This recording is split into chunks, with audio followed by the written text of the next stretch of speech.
Righty, let's connect it up, guys. What's going on, my PT peeps, my Walking Dead family, my fighters? I'm One Eye Bry, also known as PT. Don't know if I'm winking or blinking, but I'm definitely thinking about the Walking Dead universe. And man, the Walking Dead hasn't been on television for, a couple weeks now, and we're still getting information about it. That's great. That's interesting. It keeps us going. Part of the Walking Dead universe on there. So I got to put out that spoiler warning if you don't want to know some of the stuff we're talking about. Spoiler warning, that's for sure, for the Walking Dead. Fear the Walking Dead. Why not? World Beyond. Whatever you want to talk about. Spoiler warning. So Negan 1, what's up? So ultimately, guys, we're excited to talk about the Walking Dead universe always because it's something that's near and dear to us because we love talking about just the universe as a whole. Like I said at the beginning, maybe it was loading or whatever. It's crazy to think that The Walking Dead Season 11 Part 2 hasn't been on for a couple weeks now. And maybe like a month now. I don't even know how long it's been, right? Like a month ago. But we're still talking about The Walking Dead. There's still news about The Walking Dead universe. There's still going to be more stuff talking about it. And it's great. It's kind of terrible. If you don't know what we're talking about, we're going to get into it all the way with the stuff with the Daryl and Carol news. The new showrunner for the Daryl show, Jeffrey Dean Morgan, stepping up on Twitter, whatever you want to call it. Do you agree, disagree with that? We'll talk about all those things. And, of course, Fear the Walking Dead. So, Fear the Walking Dead, Season 7B so far, as of episodes 9, 10, and 11, were pretty bad, in my opinion. Episode 12 gets better. Still much to be desired, but we'll talk about that too. We'll save that spoiler stuff for the last 45, 30 minutes of the hour stream. So for those who don't know, we'll talk about the Walking Dead universe general topics for the first 15, 20 minutes. And then the last 30, 45 minutes, we'll talk about spoiler stuff. Fear the Walking Dead is the show we'll talk about now because that's on television. I even talk about Better Call Saul a little bit and what's going on with other stuff too. What's up, John? John Rod. So I'll be talking about a bunch of different topics, and I watched a first episode of a show on HBO called We Own This City, and it's about Baltimore cops in 2017. Shane, John Bernthal, is a police officer there, one of the Baltimore cops that it's a true story, or it's loosely based on a true story. I think it's a book even too. But it's one episode so far. It's going to be 6 episodes, and it's real stuff about Baltimore cops. So it's exciting to see. And anytime John Bernthal's in something, I'm kind of excited to watch it. That's for sure too. So ultimately, guys, thank you guys for being here. I truly appreciate it. Back when I was thinking about it as I was preparing here, we've come a long way, right? This channel, myself, maybe even yourself, we've come a long way in producing content, making videos, and we have thousands of videos on YouTube. Some of them are good, some of them are great, some of them are terrible. You come a long way, you learn, and that's a product of living. I feel like you have to learn from the day you're born to the day you die. Never stop learning, growing, achieving, experiencing, as much as you can.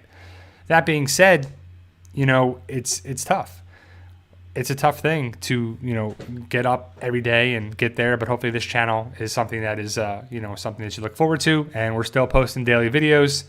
Everything is going there. We got stuff on eBay, selling a bunch of different stuff. We have a bunch of different a bunch of AMC Walking Dead products and figures and stuff like that too.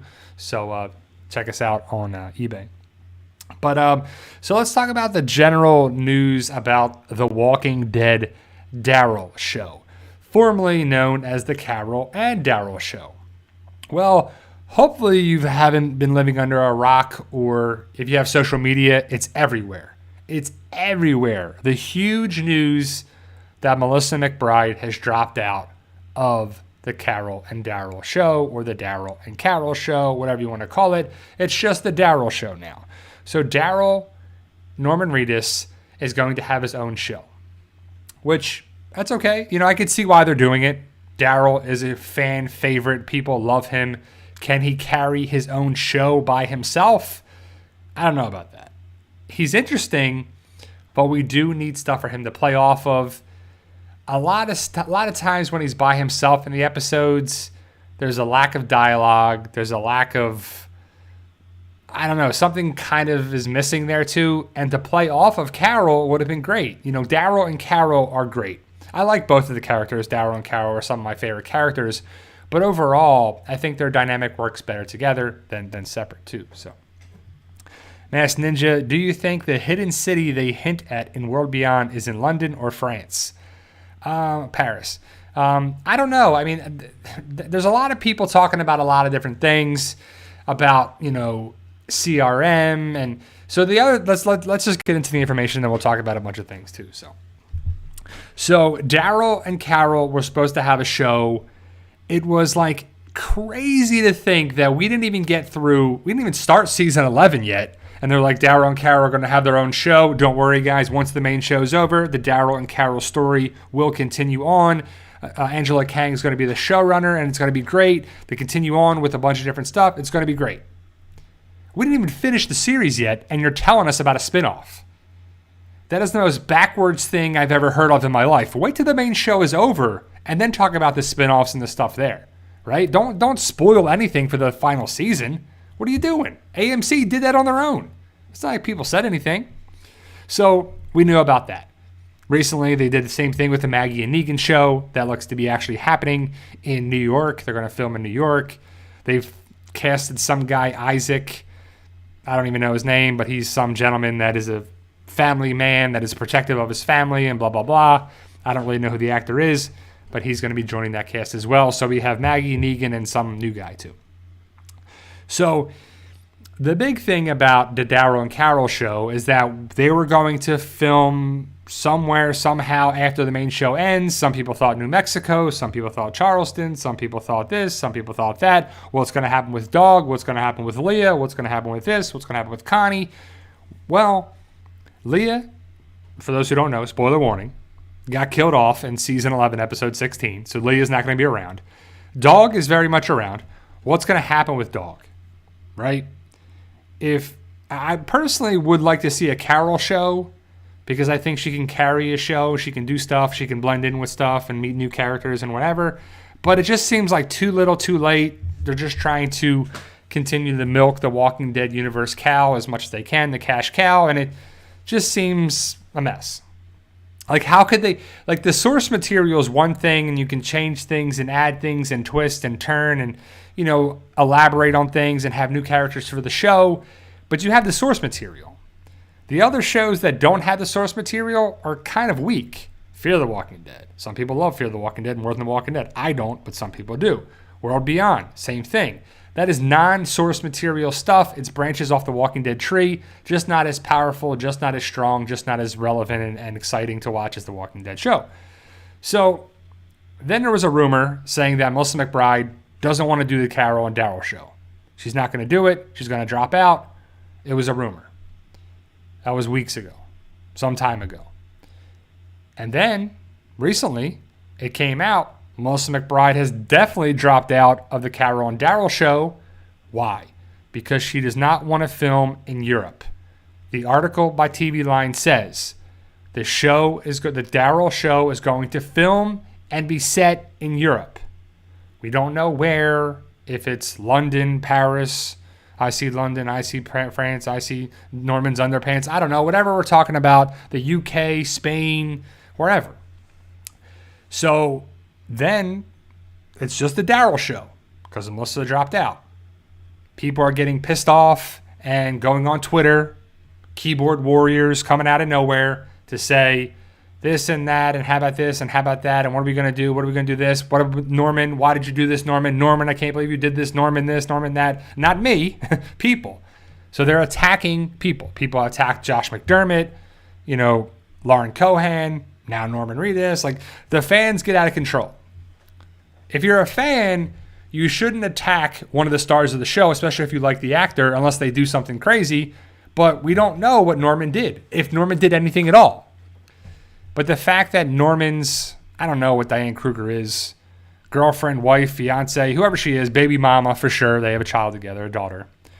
And the rumor is that she's filming a movie in Europe. So that's why he wants to go there, to be there around her, to both be filming in Europe. But that's just a rumor. We don't know anything. So then people are saying all this stuff, game of telephone, this and that. And Jeffrey Dean Morgan, who plays Negan, steps up and says a bunch of stuff. and sticks up for Norman, and I have it all in a video separately. He's tweeting at like 1 a.m. if he's in New York or something. I don't know where it was, but it was the timestamps say like 1:17 or 1 o'clock in the morning. Like, what are you doing up, JDM? Having a Twitter battle with people. But it's Negan, Jeffrey Dean Morgan, is, you know, fighting the fans or saying the fans or sticking up for Norman and stuff. It's not Daryl or Norman. It's not Melissa. It's not anybody, not anyone involved. It's other people, right? So the fact is that they're going to film in Europe. Melissa McBride, it's not going to work for Melissa to film in Europe, to be there for how long, right? I don't exactly. Is he going to the bathroom? I just picture Jeffrey Dean Morgan on the toilet fighting back on Twitter as he's going to the bathroom or something. You know, like, what's going on at 1 a.m? What are you doing? So Daryl is going to Europe. It's going to film there. It's going to be set there, and Carol's not there. So Daryl is by himself. Will somebody else take her place now? Is Carol going to die at the end of season 11, part 3? No, because in the article it says, we love Carol. We want to see her again in some way, shape, or form in the Walking Dead universe. Hopefully we'll get to see something come again for Carol. So Carol's going to live. Daryl's going to live. Negan's going to live. Maggie's going to live. Certain characters, most of the characters, probably going to live to the end of the season, you know, to the very end of the season. So I'm sure we'll have some casualties, but the majority of characters should be living. And the big question is, a lot of people are asking right here, like Dragon, how would Daryl get to Europe? In my opinion, only things that make sense would be a fishing trip blown there by a storm, or a sub ship, also known as the last ship, U.S. Navy or CRM, Shanghai. Daryl thoughts. So he's not going to ride his motorcycle to Europe. He's going to have to take a boat or a plane, or I guess a helicopter. I don't know, right? So, but if he's in Virginia, how does he get from, or I guess if he's in the Commonwealth or Alexander, wherever he's going to be, if he's in Ohio or Virginia, somewhere on the East Coast, does he go to New York and then he takes, the plane across the pond to London? New York to London? Is he there by CRM? Is he there with Rick? Is he there to find Rick? And a lot of people bring up the fact that he's going to find Rick's brother. Like, Rick's brother has not been mentioned at all in the show, so there is no Rick's brother. Just like Michonne's daughter. There is no Michonne's daughter on the show. But Jonathan Water, I think he asked this a bunch of times, there is a theory that Rick is in Europe. If not Europe, then where would you like to find Rick? I would like him to be in Africa. I think he's in Philadelphia, or was at least in Philadelphia. Now, I don't know how it's going to fit with all this stuff with Daryl going to Europe. Like, why is Daryl going to Europe? And I brought this up in my video. Like, Daryl is not a spy, a detective. He doesn't work for the government to find out answers for what's going on with the zombie apocalypse. At the end of the day, who cares? Just trying to stay alive. Like, who cares about the origin of the zombie apocalypse if you don't have food, water, safety, shelter, your family's in danger? Like, who cares about that? But at the end of it, is everything safe? Like, why would Daryl leave Judith, RJ, so-and-so to go to Europe? Is Daryl going to be kidnapped yet again? I just don't know what to make of it. It's just a lot of things that I just don't know.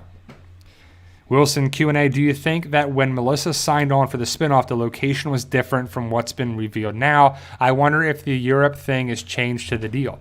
I think that there wasn't a location. I think it was just like in general a spinoff. Like, oh, we'll have a Carol and Daryl show. We'll do a couple seasons and then you guys will be done. And Angela Kang was going to be the showrunner.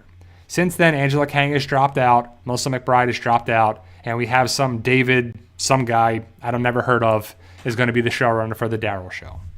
And it's going to take place in Europe now. So yeah, there's a lot of things we just don't know. Besides, Carol's out, Daryl's still in, and it's going to be in Europe. Xmas Girl 304 says, Daryl flies to Europe on a beer bottle-shaped hot air balloon. So, for those who don't know, that's a joke about Fear the Walking Dead season 4, I want to believe. Or 5, I forget if it was 4 or 5, but it was terrible. Like, it's like, what were they doing? Or maybe they used that plane that they crashed, put together, crashed again, and then maybe put it back together and then flew across to Europe. I like the idea of Europe and other places and other stuff to connect with the Walking Dead universe to see what's going on with it. There's no way that it doesn't. Well, it could be, because who knows? With the Walking Dead universe, you never know. Some of the writing has been terrible all over the place. But does it make sense for Daryl or the European story or whatever it is to connect with the variant cohort walkers that were in the post-credit scene with Dr. Jenner? For sure. I just don't know why Daryl would go there. Now, if he's there, like, maybe it doesn't make, like, it's not even like going to Canada or something like that's connected to North America. Like, it's easy to get there. It's easier to get there than go across water and to fly somewhere. Like, how could you just be able to get somewhere so easily? And I don't know. I just don't know if it's going to make sense. Is it just going to be him on his motorcycle, like ride with Norman Reedus around Europe? He's going to go to the European pubs and all the different places and be like, hey guys, this is where we're at, guys. I'm looking for this Rick Grimes fella. Have you seen him? He's from the UK. If you haven't seen him, check it out. Have you seen this man? He puts up like wanted posters. Like, I just don't know. So that's the crazy stuff about it. The other thing that Jeffrey Dean Morgan says is that actors don't have power, and they sometimes have this. Maybe they can do this if they have the negotiating strategy or tactics. Norman Reedus has a lot of power in the Walking Dead universe. Like, if we think that Norman Reedus is probably like, okay, I want to go here, and he's going to have some input on the show, his show, right? It's the Daryl and Carol show, but he's a big part of that. So Daryl, the other question is, why did they have to film in Europe? You can film in Georgia. Give some more jobs to the staff and crew and cast and everything like that in Georgia. Film in Georgia, CGI, make it look like wherever it's got to be. Like I brought up the point, they were not in Washington, D.C. when they filmed the part in Season 9, Episode 1. They were in downtown Atlanta. They were in Georgia. But they walk past, there's a Washington Monument and Washington, D.C. It looked pretty good. It was CGI. It wasn't Paris, France. It wasn't the London Bridge. It wasn't this, right? So you got to get permits. You got to get this. And oh, yeah, there's still a pandemic. There's still that. And the Russian-Ukrainian stuff, that's still going on. And yes, it's very far away from parts of Europe. But do you want to risk it? I don't know. I mean, it's crazy to think, like, what if something happens? Would you want to risk that at all? I don't know. But again, it's supposed to film and be set in Europe. I don't know. I mean, it's just like, what are we going there for? What are we doing? We're still waiting for the Rick Grimes stuff. We're still waiting for the Rick Grimes movies. We're still waiting for verification that stuff is still happening. Again, I don't know. These are all just questions that I think that a lot of you guys are asking over there too, which is great too. Jonathan Wilder Q&A, they canceled the tag team unification match and made it a 6-man tag team. Drew Roman thoughts. I don't know. Like I said, I'm not really big into wrestling anymore, John. Like, I watch WrestleMania and stuff at the beginning of the year. I just don't like Roman Reigns, and I don't like Ronda Rousey. I like Drew McIntyre, and I like a certain couple characters, but I don't really care. You know, I'm probably not going to watch wrestling for a while, and I just there's just no one that's captivating or interesting to me at all. Masked Ninja, do you think anyone from Walking Dead Season 11 will cross over into Fear the Walking Dead? Yes, I know the timeline are way off, but if Fear the Walking Dead Season 8 gets a massive time jump, maybe have Carol find Morgan and join Fear. So that's cool. I wouldn't mind that. You know, if Carol wants to go to Fear, that would really help Fear the Walking Dead off, in my opinion. But Carol, Melissa McBride, makes a lot of money. Like, she is a highly paid actress, and she's well-deserved. Norman Reedus, same thing. They're well-deserved for their money, but I don't really think it's something that needs to happen for Fear the Walking Dead. I just need the writing to get better, and we'll talk about that for the last 30, 35 minutes of Fear the Walking Dead. But so for the past couple weeks, there was the stuff about Rick Grimes, the video footage, test footage. Haven't seen anything from the people that posted it. They were like, oh, and so today is May 1st, by the way. It's going to be May. So happy May Day. May. But if we're going to get anything from Covered Geekly, I believe is what the people are. Hopefully we get it soon, and hopefully there is test footage and photos, and it's not like photoshopped footage. It's actually video of Rick or Andrew Lincoln doing stuff. Like, it's actual good quality stuff. It's not blurry or crappy, or you can tell like something's off about it. Like, it's legit point blank stuff. Like, bam, there we go. Rick Grimes is going to be back, baby. Get ready for it. And so it would make sense. Like, I still think that we're going to get a Rick Grimes post-credit scene. I think that's the most logical thing. If we don't, I will be slightly disappointed. But we have to, I guess, curb or, watch our expectations for the finale.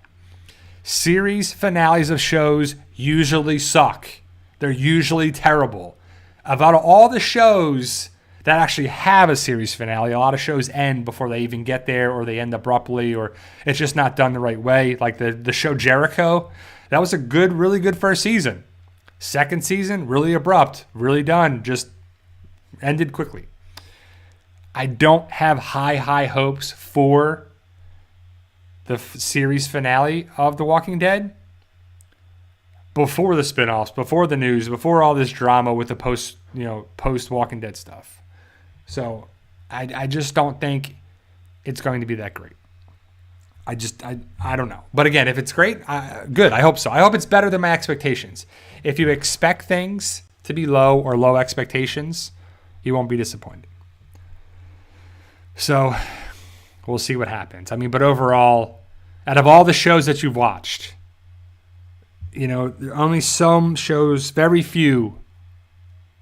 And I don't know how many shows there have ever been, but that's something I'll never look up. But of the shows that I've liked, Sopranos, Seinfeld, Friends, Breaking Bad, it's just, I'm just thinking like House. I'm just trying to think of shows that come off my head. I never saw Lost, but people hated that. Game of Thrones, pretty terrible. It's just a lot of things that just been pretty bad too as well. So we'll see how it goes. I'm not trying to be Debbie Downer and knock it down, but I watched one episode of Ozark, Wilson, but I've heard it's really good too. So, So Mastinda says World Beyond's finale was not that bad. Yeah, it wasn't that bad, but it wasn't that good either. Like it didn't feel like an ending. It just felt like an episode. Like a season finale instead of a series finale. Like, it's okay. Like, it's not great at all, too. So, we'll have to see how it goes. But, like, when the show is ending, and we're like we feel like, I don't know about you guys, but it feels like it's ending, right? So, at the end of this year, Walking Dead is done. Fear the Walking Dead is on the main show. World Beyond is done. We'll have Tales of the Walking Dead, but that's probably going to be a bunch of bottle episodes and self-contained episodes. Still don't know about the Rick Grimes movies, spinoff, whatever they're doing there. Hopefully we'll get some more information about it. So we'll see. Rob Richel says, Hey, Bri, Better Call Saul Season 6 is really good. How about doing some reviews there? Yeah, no, I want to talk about Better Call Saul Season 6. I've watched all 3 episodes, and I love Better Call Saul. I told my dad to watch it because he watched Breaking Bad and stuff. Better Call Saul is a slow burn the first 2 seasons because with Jimmy and his brother and stuff, and it's kind of like, But once we get Gus and Mike and, just the cartel stuff more and more involved, it picks up really good. And so I want to say, I know by season 4 it's really good. I don't know if it's season 3 or season 4, but season 6 is really good. And as we're getting closer to the Breaking Bad timeline, I'm excited to see where it goes for that. But I do think I want to talk about Better Call Saul, that's for sure. But we've had some of this information come out about The Walking Dead, and Fear the Walking Dead Season 7, Episode 12 is a better episode, and hopefully it's getting better for 13, 14, 15, and 16. So the final 4 or 5 episodes of Fear Season 7 should hopefully be good too. So, but I definitely want to talk about some other things, and we'll be branching out more and more, that's for sure. So overall, so it's about season, Noah says, really picked up around Season 3. So yeah, like Season 3, Season 4, it definitely picks up. Seasons 1 and 2 are pretty slow for Better Call Saul stuff, and He's not Saul Goodman yet. When he kind of starts making that transition to Saul Goodman, it's worth watching too. And if you never saw Better Call Saul or Breaking Bad, I recommend those shows for sure. You watch Breaking Bad first, and then Better Call Saul is the best way to do it too. So on a note, my book series Fight For Us, book 16, titled Reckless, is going very well. I got 16 chapters written. I got 2 more to write, 17 and 18. Then I'm going to go back and edit them, beef up some story, elaborate on things, and kind of just go in there. Because when I first write it, I just want to get the ideas out, organize it, put the stuff in the story I want to go, maybe change some things through I edit them, of course, make things better, change a couple things here and there, and stuff that makes sense, doesn't make sense.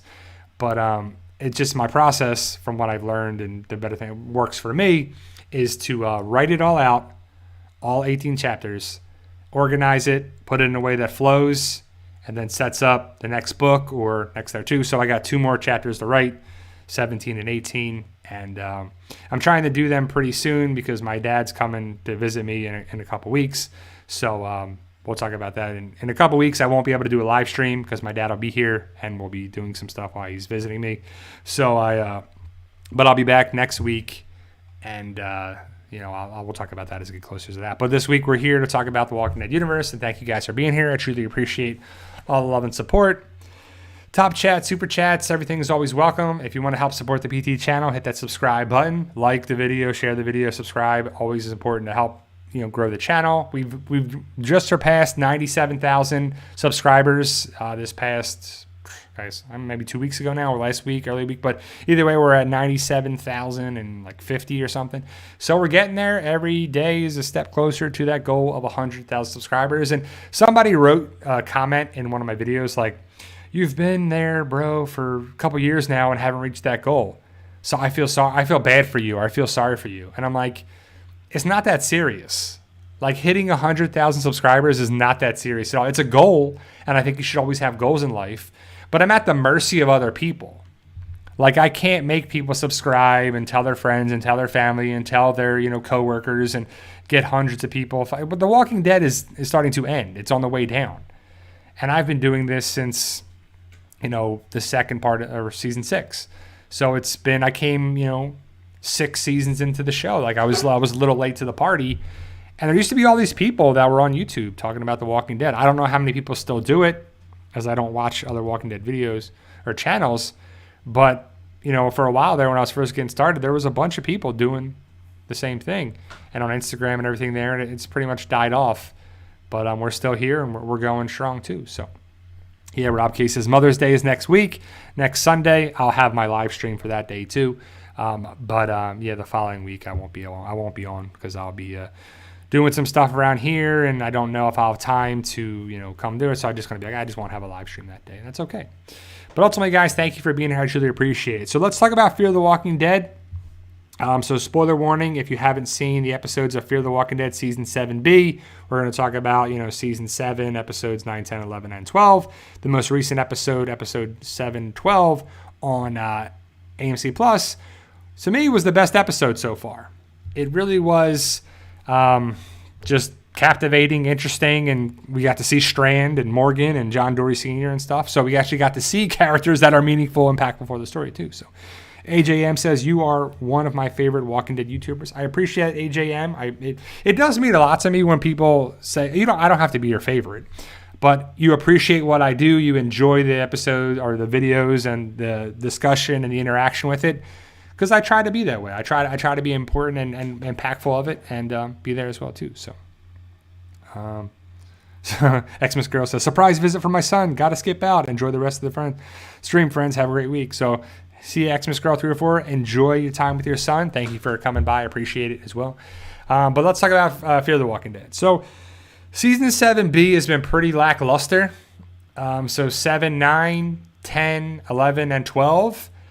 Someone dies in every episode, and multiple people die in episodes too. So 7, 12 is the best episode so far, in my opinion. But so 7, 9, we meet Paul, we lose Paul. 7, 10, we meet Ollie, we lose Ollie. Also, Charlie is sick, and she's going to die. 7, 11, Arno dies. and some of his people die. 7/12, some of Strand's people die. Howard dies, and John Dory Sr.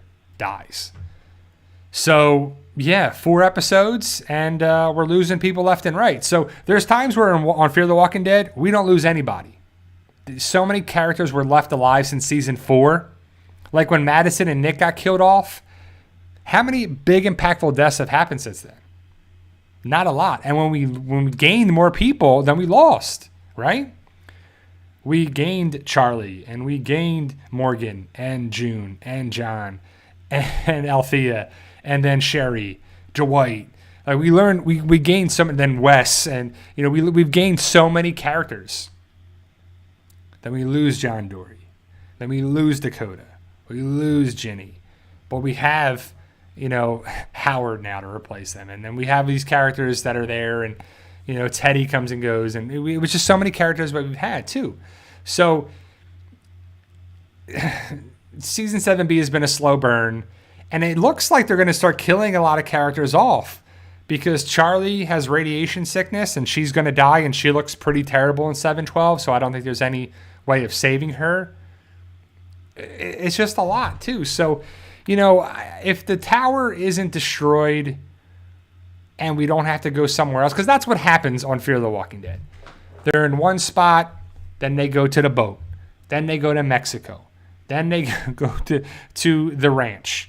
Then they go to the stadium. Then they're on the road, and then they're here. It's like they're going here and going there, and then over there, and then they go to the submarine, and then they're at the tower, and then it's like there's so many different places that they're at all over the place, jumping around way too much, and it's just too much to take in from time to time. They're on the airplane, they go across, and then they come back, and then they're here, and then it's like, oh man, it's just, and then there's all these little places for what it is. They can't really stay somewhere. Like there's no Alexandria. Like we had the kingdom, and then they lose the kingdom. We had the sanctuary, then they lose the sanctuary. We have Hilltop, and it's still basically there, but it's not really there. They have Oceanside, and they're rarely seen. But there is no communities on Fear the Walking Dead that has been pretty stable. Like Alexandria's been there since season 5. There's nothing been there on Fear the Walking Dead that's been that stable, which goes to show you the hodgepodge cluster F that the show is. It's all over the place, literally. It goes all over the place. It's here, it's there, this character, that character, over there, over this. The writing's good, the writing's crap, the writing's funny, the writing's hilarious, the writing's good, the writing's crap, the writing's good. It's just, I don't know what to make of it because it's all over the place, right? So what happens is that we have all these characters, and I don't know who you like on Fear. Like on Fear the Walking Dead, my favorite characters early on were Daniel and Nick. Nick killed off. Daniel is nothing near like he was initially on the show. Never really liked Strand. Never really liked Madison. Alicia's okay, but nothing really great. Morgan came around, and I like Morgan. I like Dwight. Sherry's okay at times. I like John Dory. Killed off. June, she's okay. Grace, she's okay. Althea, she just looks like to be like the CRM. It's just the CRM connection. We're not going to see her again in season 7B. Maybe in season 8, there's more of a CRM connection. Isabel, I don't know, too. So now we know that Madison's coming back. As of season 7, episode 12, there's no hint of Madison. There's no mention of Madison. There's nothing to do with Madison, but we know Madison Clark is coming back because of Talking Dead, because of the trailer. And it's kind of crazy to think that we have no inclination that she's had in the first 4 episodes of the back half of season 7. But will she come back in episodes 15 and or 16? And then it's a reveal. And then, wait guys, we're going to explore her more often in season 8. So with Madison coming back, she was killed off in season 4. She really was. But we never saw a body and blah, blah, blah, blah, blah. Fan outrage. They're bringing her back. I think the actress was like, nah, I don't want to come back. I don't want to come back. I don't want to come back. Then Coleman Domingo says, I talked to him, blah, blah, blah, and he was very instrumental in bringing Madison Clark back and Kim Dickens and blah, blah, blah, blah. Great. But the fact of it is they're probably paying her a bunch of money. So the budget is going to get taken out of control if you have all the cast that they have on the show, plus Madison? Well, if you get rid of John Dory Sr. and you get rid of Howard, and you're probably going to get rid of Charlie, Alicia's probably going to go. So that's 4 people to make up for Madison to come back. Plus, we may lose somebody else too. Like we could lose Wes, which would be okay because he's a traitor, but whatever. So ultimately, Madison's coming back. They got to free up some budget for that too. I don't know what they're giving Madison, but I don't think she's worth a bunch of money per episode. In my opinion, she's not. She has the lack of emotions / lack of facial expressions. I mean, it's just not really that great at all too. So let's talk about season 7, episode 12. So basically it's Strand is thinking that everybody is planning something against him. He doesn't trust anybody. So we see John. It starts with John Dory Sr. talking a monologue, basically, about what he's going to say to Strand. Strand, I think you need my advice. I was a cop. I done this. I know this tower can be what it is, and blah, blah, blah. Just basically building a case that Strand needs to listen to him because of what he's done, what he's known, what he's lived, all that stuff. But it turns out he's talking to June because June and John Dory have a kind of a plan to get to Strand, and June's like, it's not going to work. But while John Dory Sr. is talking, we don't know who he's talking to, but then it turns out he's talking to June. There's people cutting into mattresses, going into, drawers, and finding radios. So Strand is found a bunch of people, and found their radios. So he feels like they're traitors. There's a very, tiny white woman that they throw off at the top of the tower. She's killed. Another guy, he's killed.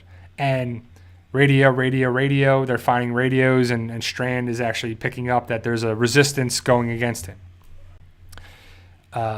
John Dory Sr. is kind of like head of security type of thing. And he is called that they have a situation. And John Dory Sr. tells the June, see, I told you I have to pick my spots, wait for the opportunity to get to Strand. Here's my opportunity. So he goes into a room. They find a radio in Howard's room. Okay, so Howard's a traitor, right? Well, no. But we find out later on that John Dory Sr. put the radio in there. It's kind of predictable. There's nothing really in the episode that kind of stands out. I was like, wow, that's a shocker. But so Strand has to kill Howard on top of the roof. It's raining. It's dramatic. It's one of those things. So see you, Bob. Bob says, well, Brad, that's my time. I have to go. Have a good day. You too, Bob. And so they're trying to throw Howard off at the top of the roof. It's raining. It's dramatic. It's a big thing. Howard's like, wait, I didn't do it. It wasn't me. I didn't do it. It wasn't me. And he's like, well, why did you have a radio? I don't know. I didn't do it at all. Blah, blah, blah. I can explain. So then they bring him back down and, okay, explain. Before he can really explain, some lady or someone comes in and says, Strand, we have a problem. So then everybody gets called away, and now Baby Morgan is missing. The lady that's in charge of Baby Morgan is like, I don't know. Strand's like, well, a baby doesn't get up and walk away, so what happened here? So Howard says he'll find the baby. Strand says, all right, you find the baby, we'll see what happens. He calls John Dory Sr. over, says, hey, you find the baby, you help me out here, I'll help you out, blah, blah, blah. Time goes by, John Dory Sr. is interviewing people, because that's what he does, as a cop. Talks to Wes, talks to this, talks to that, talks to here, talks to that. So, because Wes is at the tower now, he's a traitor. He left Daniel and Luciana and Morgan and everybody to go to the tower, got on the phone and said, why should we help you in? Because I can help you protect this tower, blah, blah, blah. So Wes is a traitor. He's Team Strand now. Wes needs to go. Wes has been, filler and crap, whatever. Get out of here. Get out of here, Wes. So John Dory's interviewing everybody. He interviews Grace and this. And as John Dory Sr. is talking to June, there's a part where you see Charlie, and she's in the hospital bed, and she looks terrible, and she's got chemical burns or radiation burns, and it's just terrible. She's dying. So she's probably going to die, right? So people were wondering, is Madison going to kill Charlie? Well, they took that out of the equation because Charlie's going to die probably before Madison comes around. Because remember, Charlie killed Nick, and Madison doesn't know that too. So ultimately, yeah, I see the question about the kids. Like, there's no kids whatsoever. Like, those kids came and went, no idea where they are. we see Wendell a little bit here and there, but we don't really see Sarah at all. There's characters you just don't see. Like, it's just laughable. There's too many characters, but now they're killing characters off, and I think more are going to die in the war. When we go to season 8 of Fear the Walking Dead, there's going to be far less characters coming over too. So could we get spin-offs? Could someone from The Walking Dead join them? For sure. And I would actually love to see that. I think that would really help the show. Fear the Walking Dead needs Father Gabriel or Carol or Judith or somebody to help that show out tremendously. So as they're being interrogated by John Dorie Sr., he kind of picks something up about June. And he's like, yeah, something's not right here. So he's going through and he sees that June has like muddy boot marks. And he goes to the spot in the tower and June's there. He's like, how did you find me? And there's this gate with a bunch of walkers stuck behind it. And June's killing the walkers. I don't know how they're getting in. It's pretty terrible design if they're just able to get in that way. But she's killing a walker, and then she looks back, and there's John Dorie Sr. And June's like, how'd you find me? It was the muddy boots. And she's like, darn it. Got me. The detective detected my stuff. Then we look over, and we hear a baby crying. Baby Momo is in like a tote, a storage container thing. Like a little storage tote thing. John Dorie Sr. goes over there. We see the baby crying. And their idea is to put the protective gear on, go through the tunnels kind of thing, and go to Morgan because Morgan's out there waiting for baby Momo. So it's kind of like, we got to protect this baby at all costs, which I get it. You want to protect the baby, but they're trying to protect the baby at everything, right? It's like this baby's not, I'm just saying, joking. This baby's immune in the future of the world. And yes, it's the baby and you want to protect it, but it's like, well, they want to get the baby out so then they can attack the tower is what the kind of big thing about it is. So there's this whole dialogue with June and John Dorie and the baby and June, John Dorie. Well, the walkers are coming over and it's starting to rain and it's starting to flood and it's starting to this. So there's no water in the tunnel whatsoever. And then all of a sudden, all this water comes rushing in. Like it's all this water comes in at once. And it's kind of laughable because the water would be coming in slowly and slowly. Like you didn't have to rush in a bunch of water, Fear the Walking Dead. You could have let some water in and had it gradually fill up. But all of a sudden, like this rush of water comes in, knocks all the walkers out, knocks out the barricade. The fence comes towards John Dorie Sr. and June. John Dorie takes out his gun, and a walker like smacks it out of his hand. It's pretty funny. He's like, bah! He's like, ugh! And he like loses his gun, which is laughable.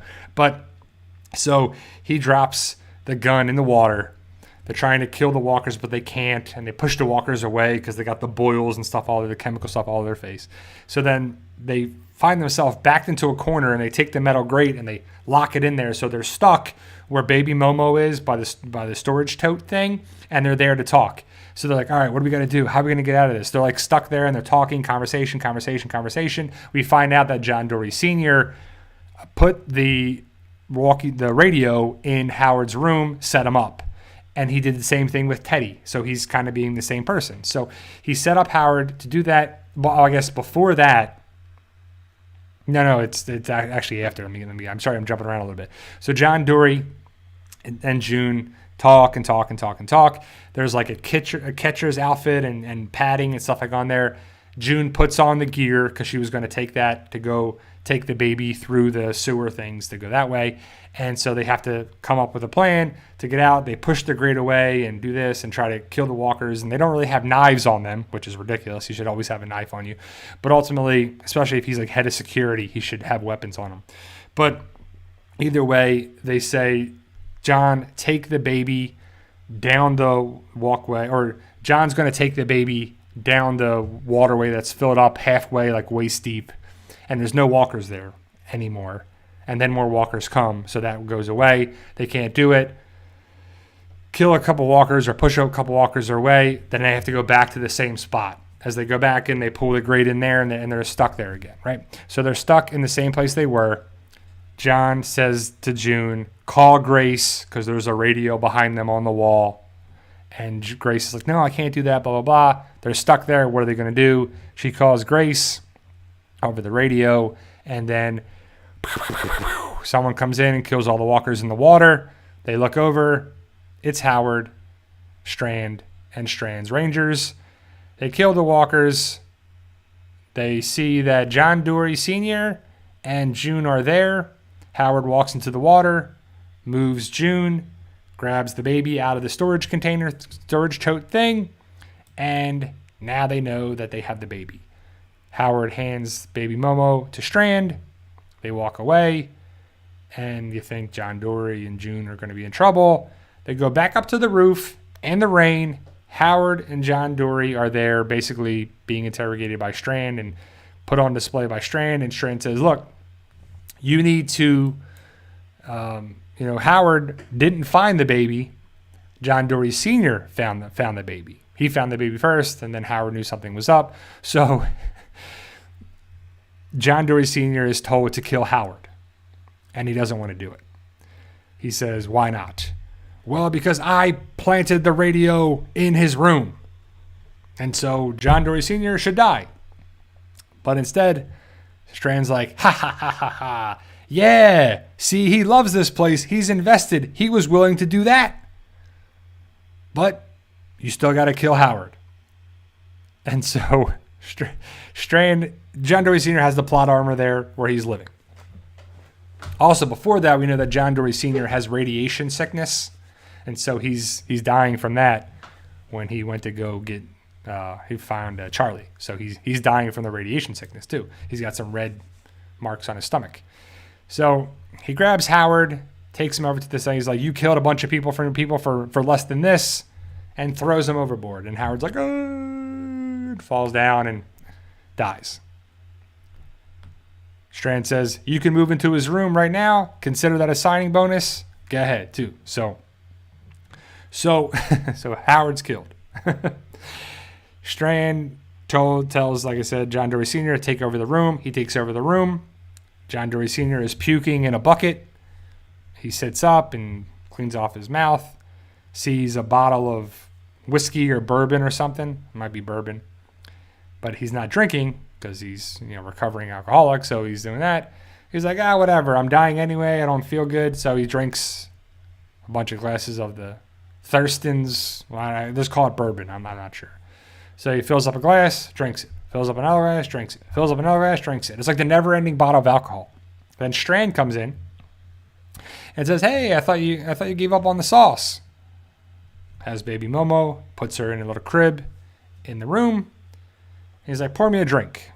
So he pours a drink, gives it to Strand.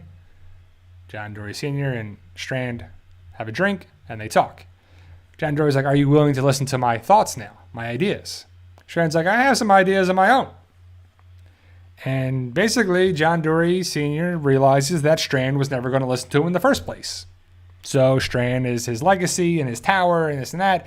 So you killed Howard for nothing, basically. Again, it's basically killing the doctor in the sanctuary for nothing again, just like that, right? So it's just, they love to do that on this show in the universe. It's pretty hilarious.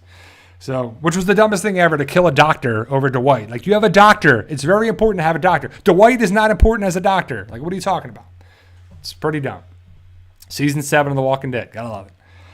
So, basically, Strand and John Dory come to the conclusion that Strand's going to make things, and the baby Momo is going to live in the penthouse with Strand, and they're going to do this, and that Strand actually calls Grace not her mother, baby Momo's mother, like she's a fill-in. So you're like, which is pretty wrong, because that's Grace's baby. It's not her biological baby, but it's her baby, right? So Strand's looking out the window, and John Dory Sr. takes out his pistol that's on the desk, and he's got Strand in his sights right behind him. Strand's looking out the window. He's dead to rights. It's over. But what does John Dory Sr. do? Knocks him out instead of executing him. Take Strand out. What are you doing? Tie him up. Strand, take him out. Like, he just knocks him out, grabs the baby, and then in Howard's place, he has all these things like a World War helmet or a military helmet and some catcher's outfits and some samurai armor or something. He's got a bunch of things that he puts on, and he's wearing the stuff. But he's exposed around the shoulders in a couple spots where he can, be bit. And it turns out he gets bit later on in the episode. So, again, Strand should have been taken out by John Dory Sr. What are you doing? The plot armor was super thick in the bubble, so all he could do was knock him out with the pistol. Instead of shooting him, execute him. He's got one bullet left, he said. He had a bullet left. Come on. But either way, like I said, John Dory Sr. takes baby Momo out of the crib, walks down to the one of the exits to the place. All these walkers are by there looking out. We see Wendell, Grace, and June. They're taking... so Strand is knocked out. John Dory Sr. is going to take baby Momo inside his chest armor plate and put baby Momo there, walk through the walkers, and then give the baby to Morgan, who's on the platform where the phone is. Nobody sees Morgan just hanging out there. Like, what are these Rangers and patrol people doing? Like, what's going on here? So, either way, they say their goodbyes, and there's some red stuff around John Dory a couple times in the episode. So it's the red theory strikes again. So, but John Dory says goodbye to Grace and June and Wendell. And next thing you know, he's going through the walkers, and he's got boxing gloves on. Because, again, Howard had all these artifacts and historical things of boxing gloves and a military helmet and armor and stuff. So John Dory's wearing it all. And he doesn't have a sword or anything. You should have swords, and you should be taking out these walkers as you do it. But either way, he's walking through them, and he's he's not even punching them. He's and the baby's crying and listening to the headphones because Grace says, she likes to hear me sing or whatever. So I guess John Dory are just they're playing music or something. I don't know. But it's just it's crazy. So, but John Dory gets through to Morgan and hands the baby to Morgan. And Morgan's like, we got to go. And John's like, yeah, I'm not going to make it. And then he points to a spot on his left shoulder, and he got bit on the shoulder. So John Dory Sr. had, radiation sickness. He got bit on the shoulder, so he's going to die. He actually gets swarmed at the end of the episode, and I'm guessing gets eaten alive. We don't see it happen. But as Morgan and baby Morgan walk away from the tower, John Dory Sr. walks back towards the walkers and buys some time. And he's not punching him or anything, so I guess he just walks back into them and gets devoured and just dies. So he's trying to save baby Morgan to make up for John Dory and stuff, and it's kind of a nice little thing. And I like Keith Carradine. He's done a great job. He's lasted far longer than I thought. I thought he would have died in the first half of season 7, but he made it to season 7, episode 12. And as Strand wakes up, Wes is there. Wes is like, hey, here, drink this. Wake up. What happened? And, well, yeah, we have our Rangers patrolling everything, combing the tower and comb the desert. They're combing stuff and checking over things. And so Wes is going to try and be Strand's right-hand man now because he thought that Howard was. Then Howard was a traitor that wasn't a traitor, but John Dory set him up. Howard was killed off. John Dory was supposed to be the right-hand man to Strand, but Strand's not going to listen to anybody. So Wes is going to try to fill in that void. He actually says, hey, you want me to be your right-hand man or your person to help you? He goes to a storage closet, puts up a radio. They put it up, or an antenna. As Morgan walks away, Strand gets on the radio, and it says, Morgan, you come in here and I will kill you. But anybody else, if you want to come here, my offer still stands. You're welcome to come stay with us. But Morgan, you're not allowed to be here. And Grace, June, and Wendell are surrounded by the Rangers, and they walk back in with the Rangers, I guess. And that's the end of the episode. Morgan has baby Momo, so they can go attack the tower now because they don't have to worry about baby Momo. John Dory Sr. is gone. Howard is gone. Charlie is dying from radiation sickness. She looks pretty terrible. And then we see next week, we're going to see Alicia, Morgan, Dwight, Sherry, and they have a plan. Sherry unfolds a raft.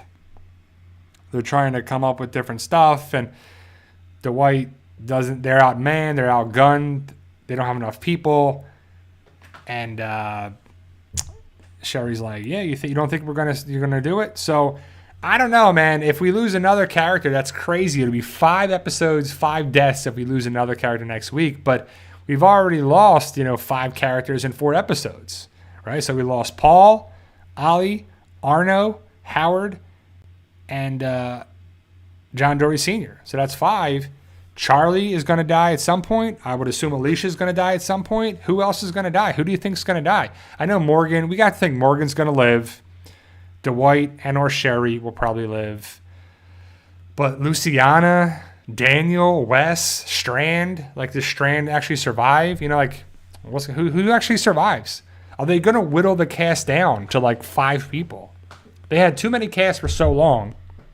And now they got, Sarah, Wendell. Jay the Godo Knight says, I hope they save June and Wendell and Grace. So, yeah, I mean, it's going to be crazy to think about where it goes in the final, 13, 14, 15, 16, the final 4 episodes of Season 7. But Season 7, Episode 12 was a good transition to better stuff. Howard is gone. Baby Momo is out of there, so they can attack the tower now. There's really no reason for them to not attack the tower. So I would assume 7:13 is going to be them setting up, preparing to attack the tower. 7:14 is them actually attacking the tower. 7:15 would be Madison comes around. 7:16 is setting up where they go and leave the area. That's just my thought. I don't know any information, but we'll have to see. Here it is, too. So Negan wants to ask Q&A, when does Dead in the Water come on again? I only saw 1 episode. Well, bro, that's the only episode you're going to get. Dead in the Water is 6 parts of 1 episode. It's 41 minutes, and that's it. So if you saw from the beginning of Dead in the Water with the submarine, where it goes and how it ends with Teddy and whatever, that's it. That's all you're getting with Dead in the Water. It was only 1 episode. So that's what we're talking about with Fear the Walking Dead. To me, it's still not a great episode. It's so annoying when you can take out the villain. Strand is the villain right now, right? Who else is the villain? Nobody else is there, right? If John Dory Sr. takes out Strand, it's over. You have the tower. You can build up from that. And then it would be really great if Strand's gone, which I think he needs to go. We need to get rid of Strand, in my opinion.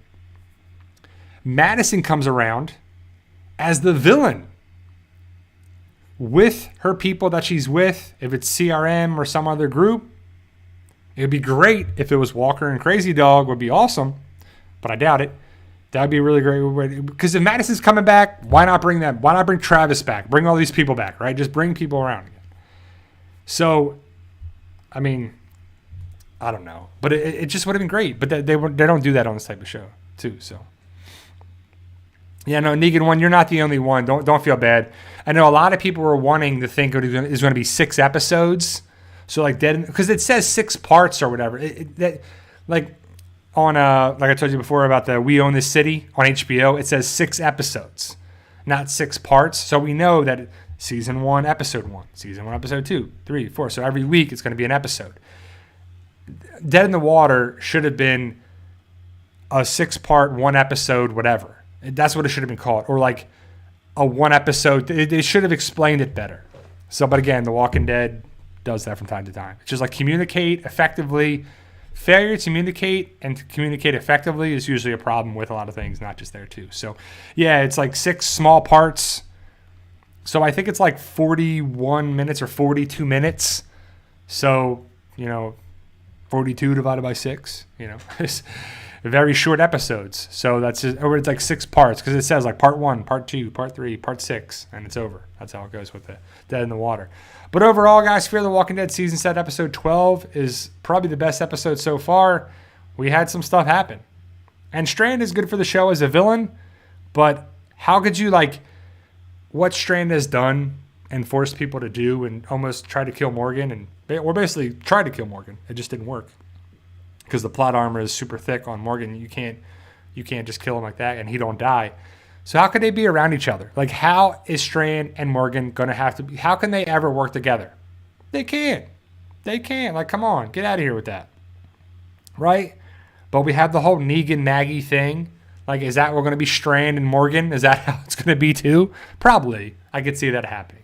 But overall, guys, that's my time. Thank you for being here. I truly appreciate all the love and support. I'll be back next Sunday for our live stream. I won't be back in 2 weeks. I'll be back next Sunday for sure. But thank you, guys. And remember, guys, with hard work, dedication, belief, and sacrifice, you can truly achieve your goals. Believe in yourself. You can do it. With hard work, dedication, belief, and sacrifice, you can do things. You can really do it. It takes time and energy and effort.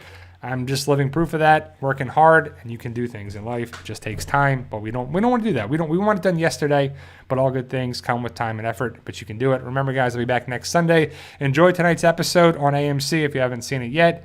That's not the one we talked about here. That'll be next week for you. AMC Plus, No Talking Dead. That comes back on the finale episode, season 7, episode 16. I'll be back next Sunday. Take care.